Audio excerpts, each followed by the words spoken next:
வேலை வாய்ப்பிற்கான 100% உத்தரவாதத்துடன் MBA படிக்க இன்றைய ஆட்சி பிசினஸ் ஸ்கூலில் சேருங்கள். மூத்த பத்திரிகையாளர் திரு கோலாஹல ஸ்ரீனிவாஸ் இணைகிறார். திரு கோலாஹல ஸ்ரீனிவாஸ், இந்த சந்திப்பில் இனிமையான விஷயங்கள் சொல்லப்பட்டன, ஆனா கசப்பு மருந்தும் சேர்ந்தே இந்தியாவுக்கு கொடுக்கப்பட்டிருக்கு இல்லையா? இல்ல, ரெண்டுமே கலந்துதானே இருக்கும்.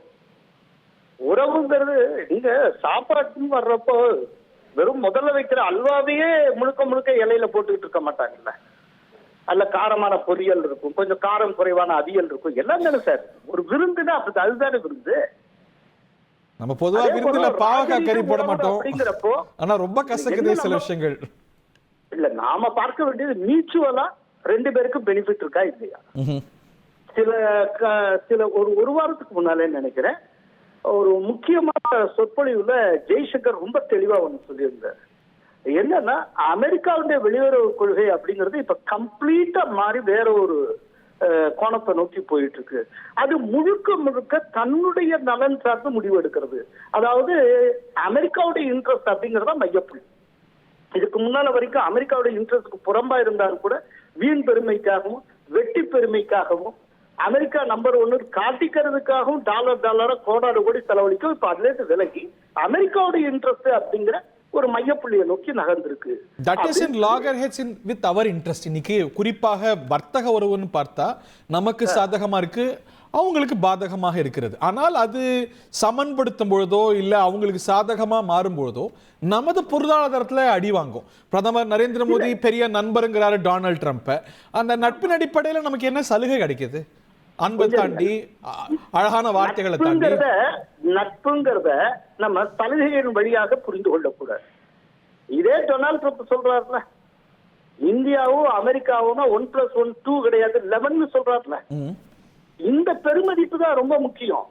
மற்றபடி அவங்க இன்ட்ரெஸ்ட் சார், ஒருத்தவங்க ஒரு இன்ட்ரெஸ்ட பாக்குறப்போ சில இது நமக்கு பிரச்சனையா வரும். அதை காம்பன்சேட் பண்ற விதத்துல வேற சில ஏரியாஸ் நம்ம ஐடென்டிஃபை பண்ணணும், அதை எக்ஸ்ப்ளோர் பண்ணணும், அதுல இருந்து பயன் அடைகிறதுக்கு ஏதாவது முயற்சி பண்ணணும். இன்னைக்கு ஒரு விஷயம் என்னன்னா, நேற்றுக்கு வரைக்கும் மோடி என்ன கடைபிடித்தாரோ அந்த கொள்கையை தான் இப்ப டொனால்ட் ட்ரம்ப் கடைபிடிக்கிறார். மோடி என்ன, இந்தியாவுடைய இன்ட்ரெஸ்ட் அப்படிங்கிறப்ப எனக்கு சீப்பா கிடைக்குதுன்னா நான் ரஷ்யாட்ட இருந்து பர்ச்சேஸ் பண்ணுவேன்.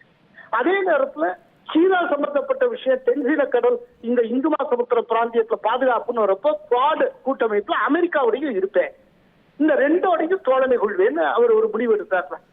இப்ப அதன் மூலமா எத்தனையோ பிரச்சனை எவ்வளவோ அமெரிக்கா சொன்ன நிலையிலேயே நாம நம்முடைய நலன் சார்ந்து ரஷ்யாட்ட வாங்கினோமா இல்லையா? இப்ப இதே போல அவர்களுடைய நலன் சார்ந்து ஒரு பார்வையை முன்வைக்கிறார்.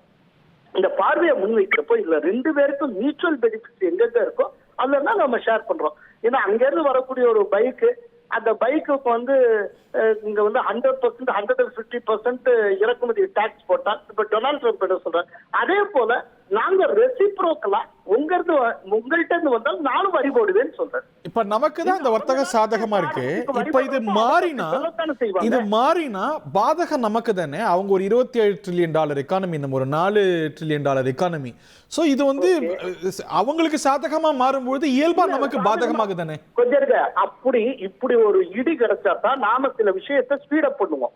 நீங்க அவங்கள்ட்ட இறக்குமதி பண்ணினா தானே உங்களுக்கு இத்தனை வரி விதிப்பு. இறக்குமதி பண்ணக்கூடிய மிக முக்கியமான ப்ராடக்ட் இனி இந்தியாவிலே உற்பத்தி செய்யறதுக்கு என்கரேஜ் பண்ணுங்க. அது ஒரு லாங் ரன்ல, பட் ஒரு நடுத்தர அளவுலயோ இந்த இமீடியட் ரன்லயோ நமக்கு இதனால பாதிப்புகள் இருக்க தானே போகுது. சார், எப்போதுமே ஒரு ஷார்ட் டேர்ம் ப்ராப்ளம்ங்கிறது எல்லா தரப்புலயுமே இருக்கும். இப்ப நம்ம இதுக்கு முன்னால கூடுதலா வரி விதிச்சப்போ எத்தனை காலமா அமெரிக்கா பாதிப்பு இருந்தது, நீங்க அந்த கோணத்துல யோசிச்சீங்களேன். ஒரு பாதிப்பு ஏற்படுறப்பதான் நாம சரி செய்யணும்னே தோணும். இனிமேல் என்ன, நீங்க இறக்குமதியை குறைங்க, இறக்குமதிக்கு வரி அதிகமா, இறக்குமதி நம்ம அந்த தற்சார்பு நிலையை விரும்பலாம், அதுதான் நம்மளுடைய எண்ணமா இருக்கு. பட் அதுக்கு ரொம்ப தூரம் இருக்கு இல்லையா? இன்னைக்கு அமெரிக்காவை சார்ந்து பல இனங்களை நம்ம இருக்கோம் இந்த வர்த்தகத்துல.